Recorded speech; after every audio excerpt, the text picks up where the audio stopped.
누구든지 가위바위보를 안 해보신 분은 없을 겁니다. 가위바위보. 아마 세계적으로도 가위바위보가 다 있는 것 같아요. 근데 가위바위보를 할 때 제일 센 게 뭐예요? 주먹이에요? 이 바위가 제일 센 거예요? 바위, 그 다음에 가위. 근데 이 가위를 부시는 거는 주먹, 바위예요. 그죠? 바위가 부셔요. 그리고 이 가위는 또 뭘 부시냐면은 보따리, 보자기, 그죠? 네, 보자기를 잘라내는 거예요. 근데 여러분 가만히 생각해 보세요. 이 보자기는 사실 단단한 것도 아니고 연약하잖아요. 유약하고 약하단 말이에요. 보자기는 천조가리니까. 근데 그 천이 뭘 이겨요? 그 강한 바위를 이기는 게 보예요. 그러니까 가만히 생각해 보면요, 강한 것 같지만 우리가 겉으로 볼 때 바위는 얼마나 강합니까? 근데 강한 것 같으면 사실은 더 강한 것이, 부드러운 것이 더 강할 수가 있다라고 하는 것을 알 수가 있어요. 종교 개혁자이면서 신앙의 사람이었던 존 칼빈이라는 분이 있습니다. 이 존 칼빈은 완벽한 그런 주의를 추구하는 성격 가지고 있었고, 그리고 아주 불의와 타협하지 않는 완고한 그런 마음을 가졌던 사람인 것을 알 수 있습니다. 그리고 정직하게 살려고 노력을 했던 사람입니다. 그런데 하루는 그가 이태리에서 이제 다른 곳으로 이렇게 가려고 가는데 자기 친구가 있는 스위스의 제네바에 잠깐 들리게 됐습니다. 그런데 그 친구가 이름이 페넬이라고 하는 친구인데, 이 친구가 자꾸 제네바에 그냥 있으라는 거예요. 왜 그러냐면 지금 종교 개혁을 하려고 계획을 하고 준비하고 있는데 당신이 좀 필요하다. 그러니까 좀 있어달라고 그랬어요. 근데 칼빈은 사실은 마음에 내키지 않았지만 혹시 또 하나님의 뜻이 여기 있을는지 모르겠다 이렇게 생각을 해서, 그래서 그러면 좀 있겠다고 해서 함께 제네바에 있었습니다. 제네바에서 뭘 했냐면 종교 개혁을 일으키기 위한 준비하는 그런 작업들을 함께 마음과 뜻이 맞는 사람들과 함께 친구와 더불어 그렇게 했습니다. 근데 본인 성격이 워낙 엄격하고 철저하고 불의한 것들에 대해서 넘어가지 못하는 그런 성격 때문에 그런지 모르지만 주변의 많은 사람들에게 자꾸 반발을 사게 됐어요. 그래서 그 제네바의 시의원들이 이거 안 되겠단 말이지. 어서 굴러 들어온 사람이 한 사람이 있는데 저 사람이 너무 이렇게 우리 도시를 좀 어지럽게 하는 편이 있다. 저 사람에 대해서 우리가 회의를 해야 되겠다. 그래서 시의원들이 모여가지고 회의를 했어요. 근데 결의한 내용이 뭐냐면 저런 사람은 우리 도시에 살면 안 된다는 거예요. 그래서 추방하기로 결의를 했어요. 그래서 존 칼빈, 당신은 더 이상 제네바에 있으면 안 됩니다. 나가시오 하고 추방 명령을 한 거예요. 그 시위에서 결정한 거니까 어떡합니까? 추방된 거예요. 그래 추방되면서 칼빈은 자기 마음속에 불평이나 원망이나 아니 사람들이 어떻게 이럴 수 있을까 하는 그런 컴플레인 같은 것이 마음에 없었던 거예요. 그냥 결의해서 그렇게 됐으니까 뭐 그냥 가면 되지. 그리고 존 칼빈은 그냥 떠나게 됐습니다. 그러고 나서 한 시간이 3년쯤 흘렀어요. 흘렀는데 제네바에서 아무리 생각해봐도 가만히 보니까 켈빈 같은 사람이 없는 거예요. 뒤돌아보니까 그때는 좀 안 좋은 사람 같았는데 지나고 보니까 그 사람 참 좋은 사람이었다. 그런 사람이 우리 도시에 필요하다. 이런 또 분위기가 된 거예요. 그래서 대표자 한 사람을 켈빈이 있는 곳을 수소문해가지고 사람을 보냈어요. 그래서 켈빈에게 갔습니다. 그래서 대표자가 켈빈에게 이야기합니다. 선생님, 우리 제네바 도시에서 당신을 필요로 하고 있습니다. 당신이 꼭 와주셨으면 좋겠다고 하시는데 어떻게 하시겠습니까? 그런데 켈빈이요 아무 말하지 않고 그래요? 그러면 가야죠. 그리고서는 자리를 준비해가지고 함께 제네바로 떠나게 됩니다. 그때 옆에 있던 켈빈의 친구가 그 얘기를 듣고 켈빈을 말립니다. 이 친구야, 정신이 있는 거냐 말이지. 당신 정신 나갔다고 말이죠. 의회에서 결정해서 제네바에서 당신을 추방했는데 이제 와가지고 당신을 부른다고 그런다고 당신이 그거 가냐고 말이지. 그렇게 속이 없냐고. 그러면서 친구가 막 야단을 치는 거예요. 그때 켈빈이요 아무 소리 하지 않아요. 그 친구에게 불평하지 않아요. 말하지 않아요. 그리고 그냥 제네바로 떠나게 됩니다. 여러분 어떻게 생각하세요? 여러분이 만약에 존 켈빈이다라고 하면 여러분은 어떻게 하시겠어요?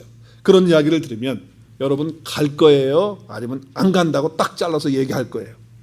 아니면은 당신들 쫓아낼 때는 언제고 지금 와서 또 오라고 그러는 거야. 그렇게 불평하고 한번 또 나도 거절하는 그런 모습을 보일 거예요.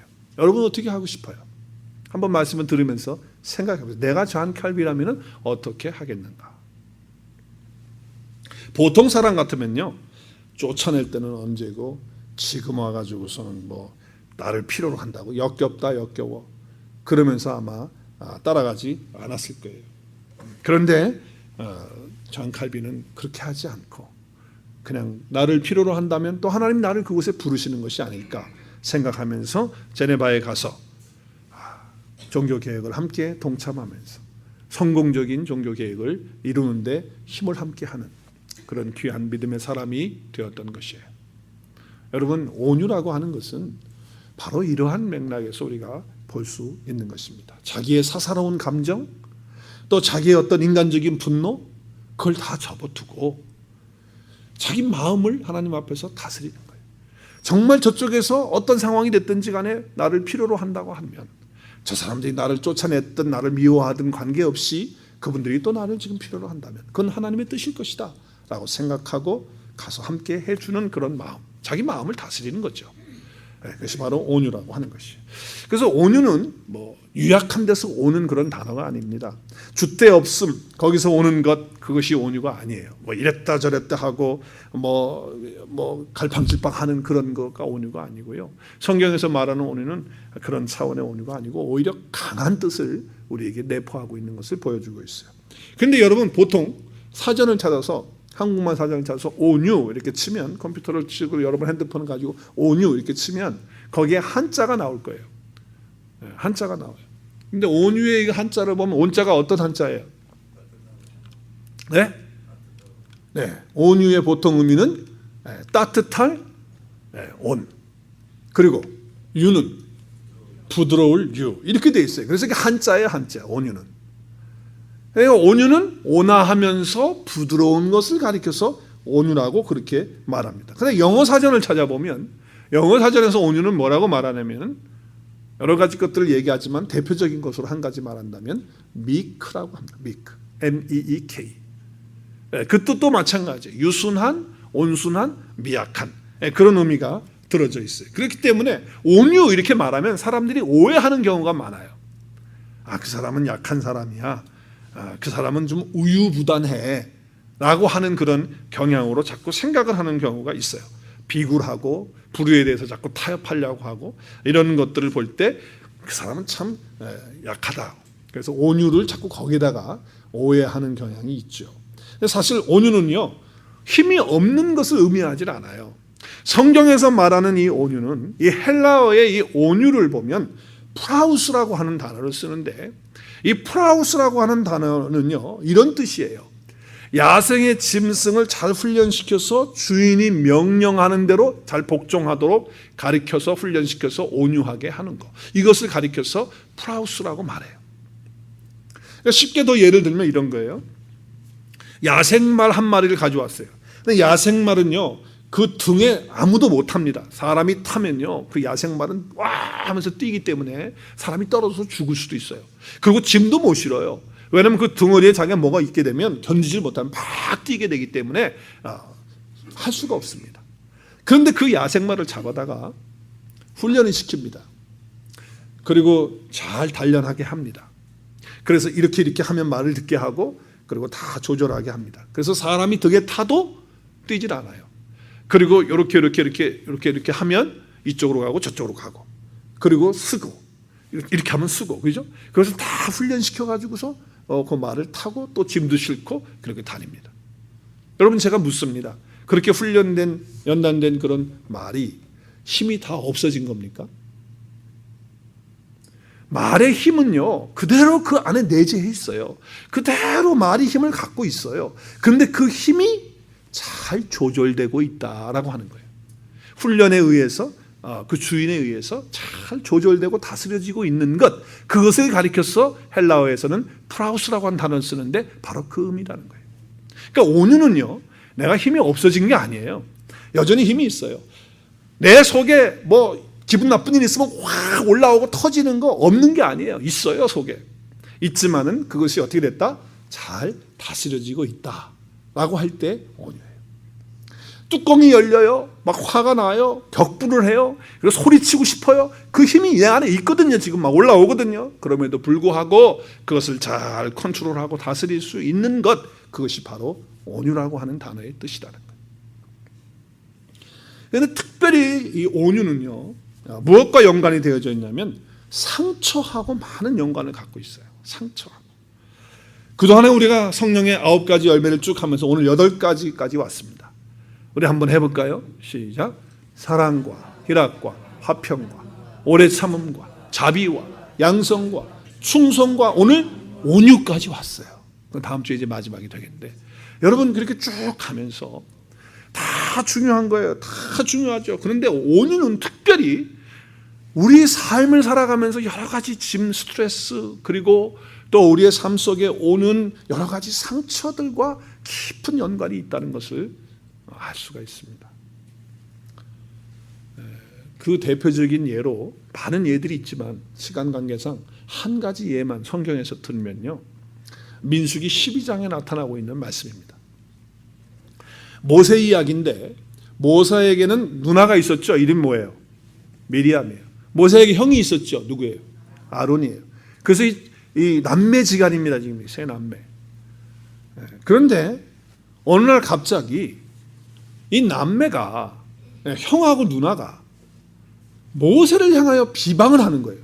비방하는 이유가 뭐냐면 모세가 구스 여자를 취했다는 겁니다. 구스 여자를 아내로 맞이했다는 거예요. 근데 이 구스 여자는 오늘날로 말하면 에디오파 근방에 있는 그 사람들이에요. 그러니까 흑인에 가까운 여자예요.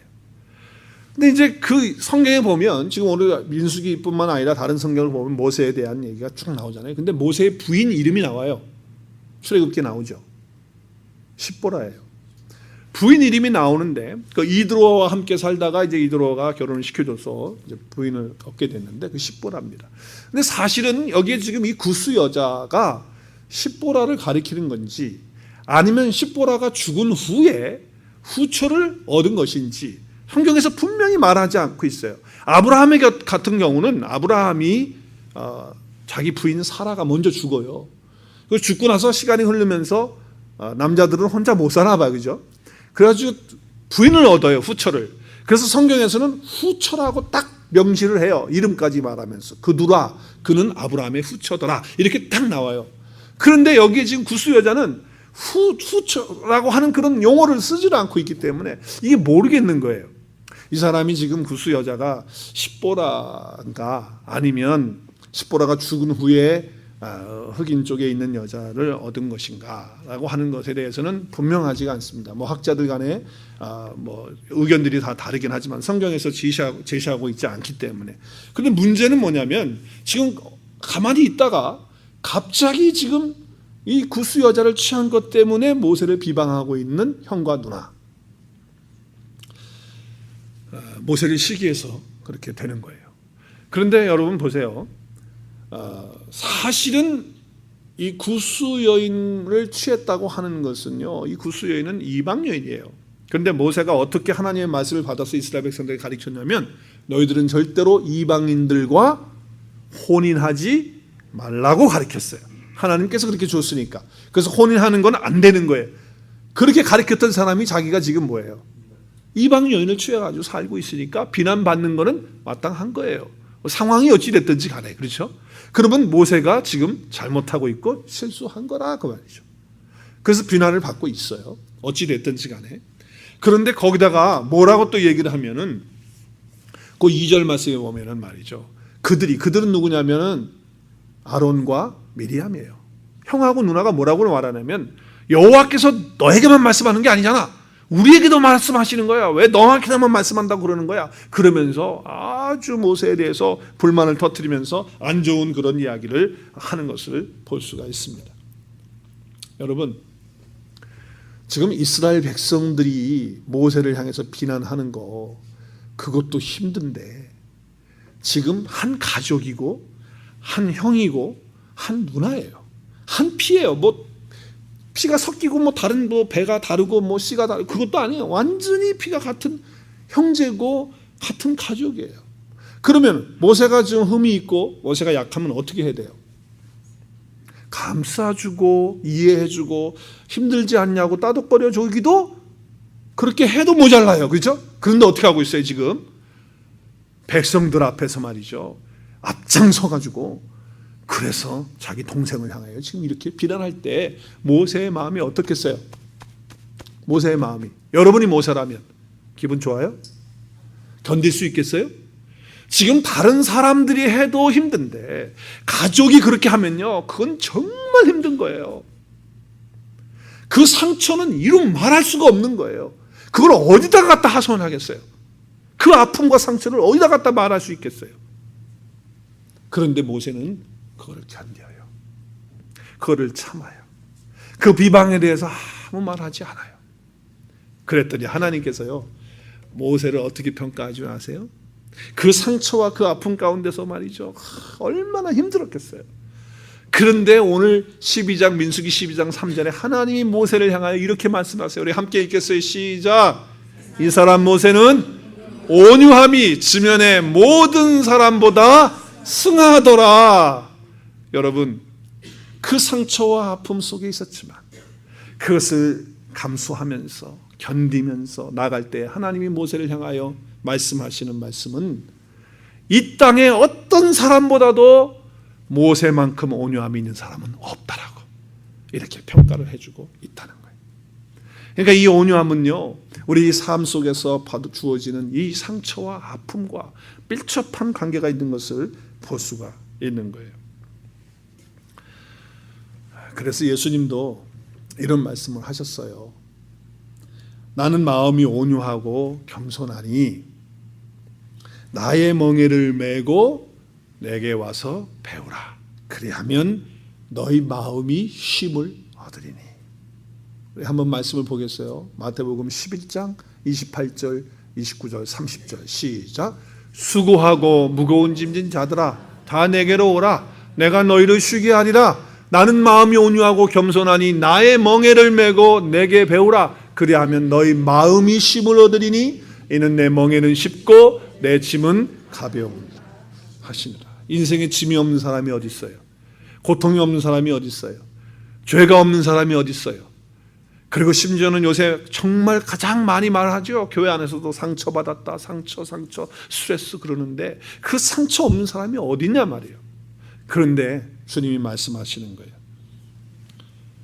내게 오면 쉼을 얻는다고. 왜 우리 마음속에 쉼이 없습니까? 상처받고 공격받고 죄가 있고 그리고 내 마음속에 여러 가지 인생의 짐보따리가 있으니까 쉼이 없는 거예요. 그래서 주님은 말씀하세요. 너 쉬지 못하고 있구나. 너 지금 너무 스트레스 많이 받고 너 상처 많이 받아서 잠을 못 자고 있구나.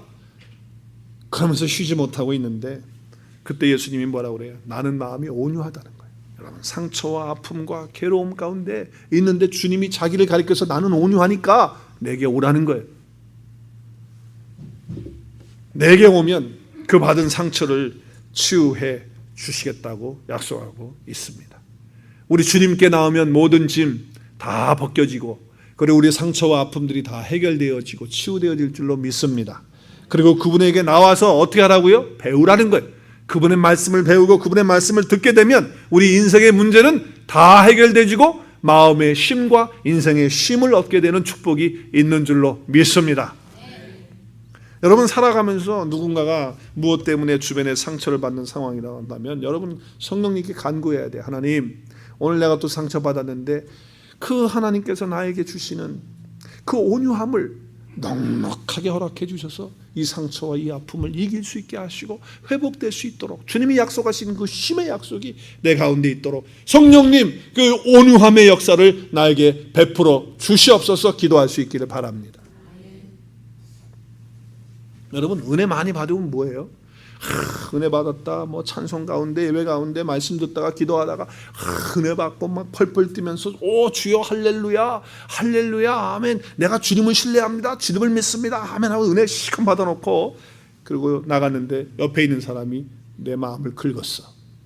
그래서 내 속에서 막 격하게 올라오면서 격동이 되면서 은혜 받은 거 한 방에 날려버리는 게 우리 아니냐 이 말이에요. 그렇게 귀하게 받았던 은혜를 그냥 한 방에 날려버려요. 한 방. 그래서 우리가 그리스도인의 삶을 아름답게 살지 못할 때가 많잖아요. 저도 그렇고 여러분도 그렇고 그렇지 않냐 이 말이죠. 그렇기 때문에 정말 우리에게 필요한 것이 있다면 온유가 필요한 거예요. 특별히 상처받는 상황 속에 있을 때 우리에게 필요한 것은 성령의 열매로 주어지는 그 온유가 우리에게 필요하다라고 하는 거예요. 그래서 온유는 상처에 대한 반응이에요. 온유는 상처에 대한 반응하는 마음의 자세인데, 그 상처가 공격을 해올 때 그 상처와 마주치지 않고 싸우지 않고, 그리고 그 상처에 대해서 깨지지 않고, 그 상처 때문에 분노하지 않고, 그 상처 때문에 부러지거나 파괴되지 않고, 그리고 마주 공격하면서 나가지 않는 것, 그리고 그대로 받아주는 거예요. 넉넉함이 있는 거죠. 감싸주는 거죠. 이것이 바로 온유라는 거예요. 그래서 아까 제가 말씀드린 대로 온유가 영어로 뭐라고요? 미크라고 하는 단어인데, 이것이 이제 라틴어에서, 그리고 이게 이제 거기서 오게 되는데, 그 원래의 의미를 보면은 그 이미지가 뭐냐면, 그 관계를 맺고 있는 이미지가 뭐냐면 액체하고 관련이 있어요. 고체가 아니에요. 온유는 고체가 아니에요. 고체라고 하는 거는 이제 예를 들어서 돌덩어리 같은 거, 그게 아니라는 거예요. 온유는. 그리고 또 뭐 강철 같은 거, 이런 게 아니라는 거예요. 여러분, 고철이나 강철이나 또 아니면 뭐 돌덩어리나 이런 것들 서로 부딪히면 어떻게 됩니까? 깨지든지 부서지든지 아니면 찌그러지든지 서로가 다 그렇게 되는 거예요. 상처가 난다 이 말이에요. 근데 온유는 뭐냐? 액체예요, 액체. 액체 중에서도 물과 같은 거예요. 여러분, 물을 앞에 놓고 이 물을 갈라보겠다고 뭐 칼로 아니면 막대기로 막 친다고 생각해 봅시다. 그러면 그게 갈라지는 것 같지만 잠시 후에 보면 어떻게 돼요? 다시 원상대로 다 복귀가 돼가지고서 아무런 일이 없었던 것처럼 그렇게 되어지는 거예요. 원위치로 돌아간단 말이에요. 돌이나 뭐 이런 걸 가지고 연못에다가 강가에 이렇게 던지는 거 했잖아요. 우리 어릴 때는 친구들하고 무슨 시합을 했냐면, 납작하게 생긴 돌을 가지고 누가 더 많이 착착착착 가느냐, 그리고 막 5번까지 가는 애가 이제 거의 우승에 가깝죠. 탁 던지면 착착착착착 하고. 근데 무슨 돌을 던지면은 그 물 파장이 생기면서 물이 갈라지는 것 같이 보여지지만, 그렇지만 그게 싹 아무러지고 아무것도 없었던 것처럼 시간이 지나면 그렇게 되어지는 것이에요. 그러니까 상처를 입히려 하나 손상을 입지 않는 상태, 돌을 던져도 자국이 남겨지지 않는 상태, 다시 원상복구되어지는 것, 그것이 다름 아닌 온유다라고 하는 거예요. 그런 의미가 그 이미지 속에 들어있다라고 하는 거죠. 그러니까 온유한 사람이 정말 강한 사람이에요. 우리의 삶에는 때때로 사람들이 우리를 어렵게 할 수 있습니다. 또 마귀가 사람들을 선동해가지고 우리를 괴롭힐 수 있게 되기도 합니다. 그때 온유한 사람이면 그 어떤 자국도 그 안에 남아있지 않게 되는 거예요. 아무리 상처를 주고 아픔을 준다 해도 그때는 아프고 쓰라리지만 돌았으면 그것이 다 아물어져서 그 흔적이 없어지는 거예요. 그래서 온유는 그리스도인의 성품이다라고 하는 거예요. 그러니까 온유의 반대말은 그럼 뭐예요? 안온유? 요즘 말로 말하면 온유의 그 반대말을 요즘 말로 현대어로 이렇게 만들어 본다면 까칠하다, 까칠하다. 들어보셨어요? 까칠하다. 요즘 젊은 사람들이 쓰는 용어 같아. 까칠하다. 온유의 반대는 까칠하다가 아닐까 이렇게 생각이 되어져요. 여러분, 온유가 사실 이기는 거잖아요. 그렇죠? 여러분, 우리 그 이솝우화에 보면 사람이 이제 걸어가고 있는데 햇님하고 바람하고 내기를 하잖아요. 저 사람 옷을 누가 먼저 빨리 벗기느냐. 그래서 햇빛하고 바람하고 누가 더 강해요, 보기에는. 바람이 훨씬 강하거든요. 근데 사람의 옷을 벗길 수 있는 사람 존재는 바람이었어요, 햇님이었어요. 어떻게 이솝우화를 이렇게 잘하세요? 따뜻한 것이, 부드러운 것이 이겼다 이 말이에요. 우리가 볼 때는 강한 것이 이기는 것 같죠? 근데 그렇지가 않다라고 하는 거예요. 자, 그러면 어떻게 하면 우리가 온유한 삶을 살아갈 수 있느냐? 어떻게 할 때 우리가 온유한 마음을 가질 수 있느냐라고 하는 거예요. 저는 몇 가지 오늘 말씀을 통해서 생각해 볼 때, 첫째, 하나님 앞에서 있는 마음을 가질 때예요. 이것을 가리켜서 라틴어로 코람데오라고 그래요. 우리 향수 모임에 나오시는 분들은 알아요. 코람데오. 하나님 앞에서. 우리는 언제나 모든 상황 속에서 하나님 앞에서 있는 마음을 가질 때 그때 온유를 가질 수가 있어요. 열받는 상황이 딱 왔어요. 뚜껑이 열리는 그런 상황이 왔어요. 그런데 막 뒤집으려고 그러는데 보니까 정말로 내가 어떤 존경하는 목사님이 앞에 있고 존경하는 성도님이 앞에 있고 존경하는 선생님이 있고 존경하는 어른이 있으면 우리가 그럴 때 해야 안 해요? 보통 사람 같으면 안 하는데 요즘에는 신경 안 쓰고 터뜨리더라고 보니까. 근데 옛날에는 안 그랬어요. 존경하시는 분이 앞에 있으면 그래도 감히 그러진 않았어요. 똑같아요. 하나님이 지금 내 앞에 계시다. 하나님이 지금 나를 보고, 물론 내 안에 하나님이 계시지만 지금 내 상황을 하나님이 보시고 있다. 그 하나님이 내 앞에 계시는데 내가 이 앞에서 뚜껑 열렸다고 터뜨리면 되냐? 그럴 수 없지.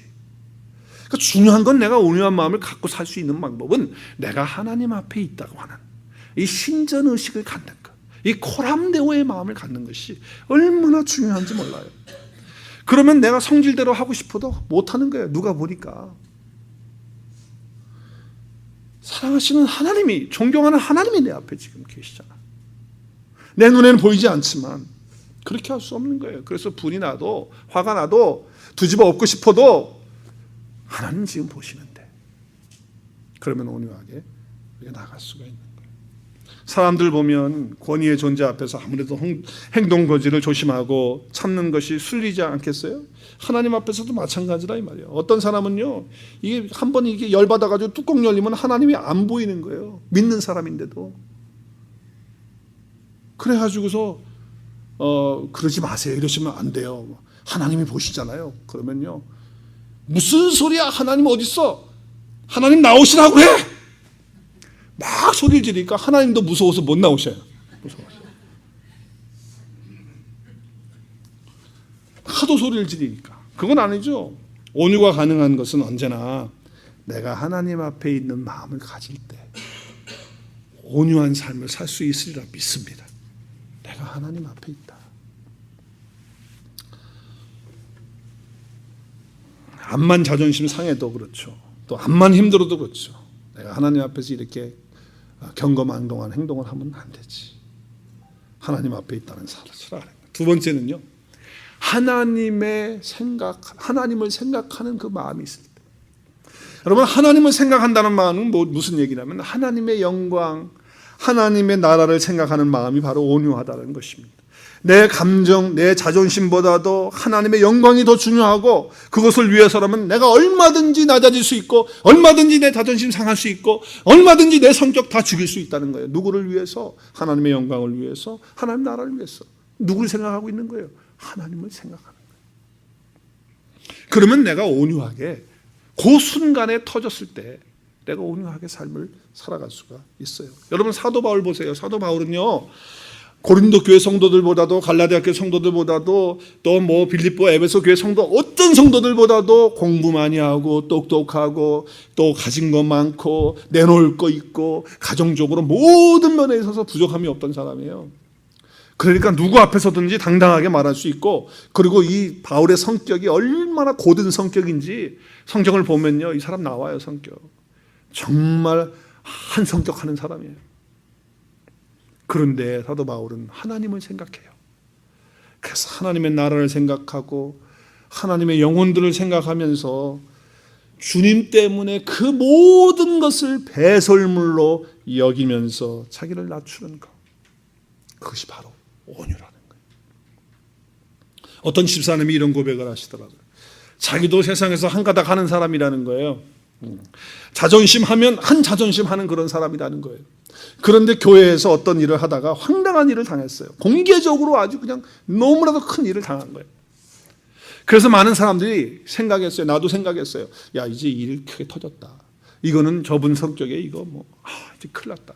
어떡하지? 다들 염려하면서 걱정을 했었어요. 그런데 일이 안 터지는 거예요. 그러면서 그 집사님이 하시는 말씀이 뭔지 아세요? 하나님 생각해서 참았습니다. 그러더라고요. 하나님을 생각하게 되면 참을 수 있고 온유할 수 있다는 거예요. 하나님을 생각하지 못하기 때문에 그러는 거예요. 내가 여기서 터지고 나면, 여기서 열받아서 터지면 하나님의 영광 가리지. 그렇지. 그러면 안 되지. 하나님의 이름이 땅에 떨어지지. 하나님 마음 아프시지. 이러면 안 되지.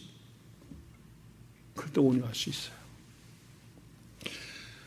여러분, 목회를 하면서 제가 조금 하나님의 마음을 알게 되는데, 조금 알게 되는데, 제가 목회하면서 가장 마음이 아픈 때가 언제냐면 성도들끼리 붙어가지고 싸울 때, 그때 제일 마음이 아프더라고요.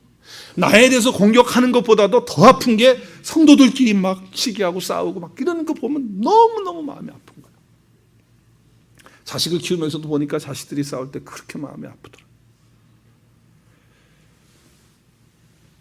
하나님은 얼마나 힘드시고 아프시겠어요. 그런데 그 순간에 나도 한 자존심 한다고 말이죠. 저도 목회를 하면서 어떨 때는 야, 이건 못 참어, 이건 안 돼, 삼자대면 해서라도 이거 밝혀야 돼, 그럴 때가 있었어요. 저도 마음에서 올라오더라고요. 야, 그리고서 이제 하나님 앞에 기도하죠. 하나님, 이 문제를요, 이번에는 내가 그냥 결단 내겠습니다, 사단 내겠습니다. 하나님, 그렇게 할 테니까 하나님 어떻게 하면 좋겠습니까? 순서를 어떻게 하죠? 제가 이렇게 했는데 이렇게 해가지고 그 사람 데려다 놓고 이거 아니다고 다 밝히고 다 이렇게 해버려가지고 정확하게 클리어하게 해야 될 것 같습니다.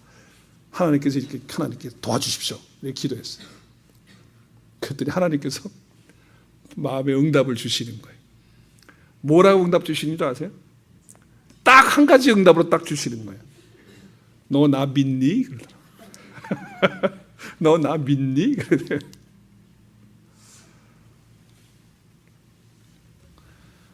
여러분, 내 자존심이 하나님의 영광보다 더 중요합니까? 내 성질이 하나님 나라보다 더 중요해요? 우리가 그 순간에 하나님을 생각할 수 있다고 한다면 우리는 온유한 마음으로 승리할 수 있으리라 믿습니다. 그 성령의 열매를 우리가 맺을 수 있다 그 말이에요. 자, 마지막 세 번째 하나 더 하면요, 하나님께 맡기는 마음이 있을 때 온유의 삶을 살 수가 있습니다. 가장 억울하고 뒤집어지는 순간에도 한 가지를 생각하는 거예요. 뭐냐? 하나님은 아신다. 할렐루야. 하나님은 아신다.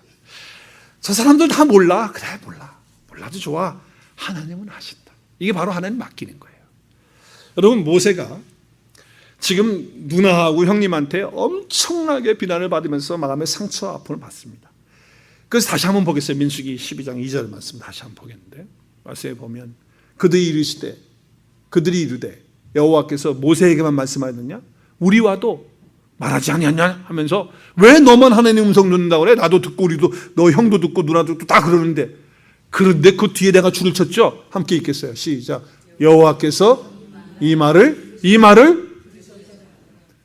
들으셨다는 게 뭐예요? 하나님이 아신다 그 말이에요. 지금 모세를 향하여 비난하고 있는 그 형과 누이가 하고 있는 그 모든 것을 하나님이 들으시고 하나님 다 알고 계신다는 거예요. 그랬을 때 모세는 어떤 마음을 가졌어요? 하나님께 이걸 다 맡기는 거예요. 하나님 다 아시는데, 하나님이 다 아시는데, 만약에 여기서 하나님이 아시는데 마음을 들지 않고, 그리고 그래 한번 해보자 말이지, 누나 어떻게 그럴 수가 있어 말이야, 형 어떻게 그럴 수 있어, 멱살 딱 잡고 말이지, 한번 해보자 말이지, 막 그랬다고 한다면 오늘 12장 3절은 없어요. 12장 3절이 뭐죠? 이 사람 모세는 온유함이 지면의 모든 사람보다 승하다. 이 말씀은 없고 이렇게 될 거예요. 셋이 피 터지게 싸우다가 죽었더라. 그리고 그 뒤에다가 하나님은 온 백성들 앞에서 개망신 당하셨더라. 아마 그렇게 기록이 될 수밖에 없을 거예요.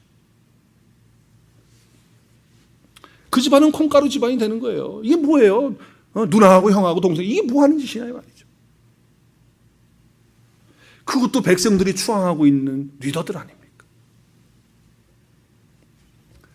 여러분, 하나님께 맡긴다는 것은 하나님이 아신다는 거예요. 그러면 하나님의 시간에, 하나님의 때에 하나님께서 다 하실 거예요. 그런데 우리는 그 시간을 드리질 않아요. 그 룸을 하나님께 드리질 않아요. 그리고 터뜨려버려요. 그러니까 하나님이 일하실 수가 없어요. 그러나 하나님께 맡기는 사람은 하나님이 아셔. 하나님이 다 알고 계셔. 하나님이 하실 거야. 그리고 하나님께 맡기는 사람은 하나님께 시간을 드리고 하나님께 룸을 드리는 사람이기 때문에 하나님이 그때부터 역사하시고 일하실 줄로 믿습니다. 그때부터 하나님이 일하시는 거예요. 그러니까 하나님 영광 받으시는 그런 사람이 되는 거예요. 한번 따라하겠습니다. 하나님은 내 마음을 아십니다. 할렐루야. 네, 그렇게 맡기셔서 여러분 온유하게 성령의 열매를 아름답게 맺고 살아갔으면 참 좋겠습니다. 우리가 다니다가 넘어지면 상처 나거든요. 상처 나요. 그럼 한 일주일 있으면 이게 상처 딱지가 생기죠. 근데 그 상처 났을 때 내가 막 뛰려고 그러면 이게 피도 나고 상처가 잘 안 어물어져요. 근데 시간이 흘러서 저절로 이게 떨어져 나가면 피도 안 나고 아프지도 않고 잘 아물어집니다. 여러분, 인생을 살아가면서 상처 다 받아요. 근데 그 상처 딱지를 내가 자꾸 떼려고 하면 더 아프고 피나고 상처가 깊어져요. 하나님이 떼실 때에 완전하게 떼어지는 상처가 될 줄로 믿습니다. 그렇게 하나님께 시간을 드리세요. 하나님께 시간을 드리세요. 여러분, 예수님이 십자가 지실 때 이 온유한 마음이 없이는 십자가 질 수가 없었어요. 십자가 지고 가는데 옆에서 사람들이 욕을 하고 조롱하고 침을 뱉습니다. 그때 예수님께서 같이 침 뱉으셨다고 생각해봐요. 강도가 옆에서 못을 박았는데 옆에 있는 강도가 예수님에 대해서 비난을 해요. 당신이 하나님의 아들이면 우리도 살고 당신 자식이 뭐 하는 거냐고 막 그랬을 때 예수님이 온유하지 못했으면 이 자식이 그러면서 손 빼가지고 한 방 치고 다시 못 봐. 여러분, 예수님이 십자가를 지실 수 있었던 것은 온유하셨기 때문에 가능한 거예요. 그래서 하나님의 뜻을 이루신 거예요. 우리는 그 주님의 모습을 봐야 돼요. 그래서 베드로전서에서 이렇게 말해요. 베드로전서 2장 22절에서 24절에 보면 베드로가 주님을 묵상하면서 생각하면서 성령이 주시는 말씀을, 그는 욕을 당하시되 맞대어서 욕하지 않으셨다는 거예요. 고난을 당하시되 사람들에게 다시 그것을 위협하지 않고 모든 고기를 심판하신 이에게 어떻게 하셨다고요? 맡기셨어요. 부탁하셨다. 그렇기 때문에 우리 죄를 위해서 끝까지 주님의 뜻을 이루시는 십자가를 지실 수가 있고, 채찍에 맞아주심으로 나음을 얻게 축복을 우리에게 허락해 주신 것입니다. 온유는 십자가의 가장 주된 모습이에요. 그래서 우리가 온유를 하지 못하면 우리는 주님의 십자가의 길을 갈 수가 없어요. 사람들은 뭐 수양을 해서 훈련을 해서 온유할 수 있다고 생각하지만 그렇지가 않아요. 그래서 오늘 성령의 9가지 열매 가운데 8번째로 온유를 얘기하는 거예요. 인간의 힘으로 노력으로 수양 닦아가지고서 온유되지 않아요. 자, 온유한 사람에게 하나님이 축복을 주시는데 그 한 가지 주님께서 약속하신 축복이 있어요. 우리 산상수훈에서 세 번째, 팔복 가운데 세 번째 복으로 말씀하시는 거예요. 우리 함께 같이 읽겠습니다. 마태복음 5장 5절 시작. 마태복음 5장 5절. 화면이 안 뜨면 전혀 입을 못 열시는군요. 네. 온유한 자는 복이 있나니 땅을 기업으로 받을 것이며. 네. 온유한 자는 뭐가 있다고요? 복이 있다. 온유 있다. 복이 있다. 복이 있다. 저들은 뭘 받아요? 여러분, 땅을 기업으로 받는다고 그러니까 우리 한국 사람들 또 내가 온유해야 되겠다. 부동산 차지하려면 생각하지 마세요. 절대로 주님이 말씀하시는 이 땅은요, 이 지상에 있는 땅덩어리를 얘기하는 게 아니에요. 절대 그것이 아니에요. 부동산이 아니다 그 말입니다. 가장 좋은 땅은 하나님의 나라인 줄로 믿습니다. 할렐루야. 하나님의 나라예요. 우리 영어 성경이 지금 earth로 이렇게 번역을 했기 때문에 땅이라고 생각하니까 땅덩어리로 생각하는데 헬라어에 보면 그것을 뭐라고요? 개라고 하고 있어요. 개. 이 개라고 하는 이 단어는 주님께서 천국을 비유하면서 천국은 이와 같으니 하면서 비유를 말씀을 첫 번째 비유를 드시면서 씨 뿌리는 비유를 해요. 농부가 가서 씨를 뿌리는데 그 씨가 하나님의 말씀이죠. 그 씨가 뿌려지는데 어디에 뿌려져요? 4가지 밭에 뿌려져요. 어디에? 어디 땅에 처음에 길가에 땅 뿌려지고, 그 다음 두 번째 돌짝밭에 떨어지고, 그죠? 돌짝 땅에 떨어지고, 세 번째 가시덤불이 있는 땅에 떨어지고, 네 번째 좋은 땅에 떨어진다. 그 땅이 바로 개예요, 개. 그러면서 그 하나님의 말씀이 땅에 떨어진다는 말이 거기 뭐예요? 사람의 마음에 떨어진다는 말이에요. 그 존재에 떨어지는 걸 말하는 거예요. 그렇다고 한다면 너가 땅을 차지한다, 땅을 기업으로 얻는다고 하는 말씀이 뭐예요? 하나님의 자녀인 그 영혼들을 얻게 됐다는 거예요. 내가 온유해야지만 하나님의 나라를 확장할 수 있는 그 영혼들을, 하나님의 자녀들을 내가 얻을 수 있다라고 하는 거예요. 할렐루야. 내가 절대로 온유하지 못하면 하나님의 나라를 확장하는 데 쓰임받지 못해요. 하나님의 사람들을 찾아내는데 온유하지 못하면 하지 못한다 그 말이에요. 하나님의 내가 아들로서, 내가 그런 존재로서 하나님 앞에 심겨져서 아직도 하나님의 나라를 알지 못하고 있는 영혼들에게, 그 영혼들이 바로 땅이란 말이에요. 그 땅들을 기업으로 우리에게 주시는데 어떤 사람에게 주신다고요? 온유한 자에게. 할렐루야. 저와 여러분이 그래서 온유해야 돼요. 전도의 열매를 맺은 사람들은요 다 온유한 사람들에게 전도의 열매를 주신다 그 말. 네, 오늘 여러분에게 제가 감히 기도의 부탁을 드립니다. 제가 온유한 사람이 되기 위해서 여러분 기도해 주시기 바랍니다. 정말 목사가 한 영혼, 그 영혼을 구원하기 위해서 하나님 나를 목사로 세우시고 이 교회를 맡겨주셨는데 그 영혼들을 얻고 그 땅을 기업으로 얻게 하기 위해서는 목사가 온유하지 않고는 얻을 수가 없기 때문에 여러분 저를 위해서 기도할 때 양 목사님 그 성령의 열매가 온유로 충만하게 나타날 수 있도록 도와주시옵소서. 기도해 주시기를 감히 부탁을 드립니다. 할렐루야. 여러분들도 스스로 기도하실 때 또 서로가 서로를 위해서 기도하실 때 그렇게 해 주셔야 돼요. 왜냐하면 우리의 꿈이 하나님의 나라를 이루는 것이 우리의 꿈이기 때문에 하나님의 나라를 확장하는 것이 우리의 비전이기 때문에 우리의 삶의 소망과 우리의 삶의 목적이 바로 하나님의 나라에 있기 때문에 그 천국에 있기 때문에 우리가 온유해야 한다고 하는 것입니다.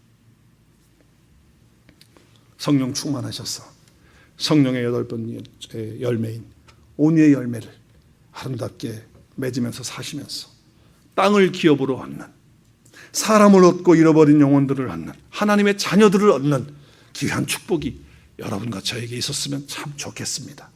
그런 은혜가 있으시기를 주님의 이름으로 축원드립니다. 기도하겠습니다.